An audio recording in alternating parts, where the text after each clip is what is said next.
In this video, we're going to be covering the orange relay replacement, part number E5255 for the clinical control panel.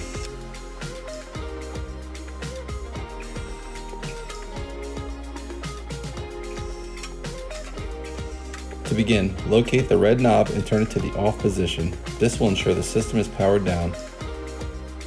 With the control panel key, unlock and open the control panel. Inside the control panel, locate the component labeled K2 as indicated on the sticker. Carefully remove the existing orange relay component from its slot. Retrieve the replacement orange relay component from your maintenance kit, part number E5255, ensuring it matches the specifications of the old one you just removed. Insert the new orange relay component securely into the slot, ensuring it is properly seated. Close and lock the control panel.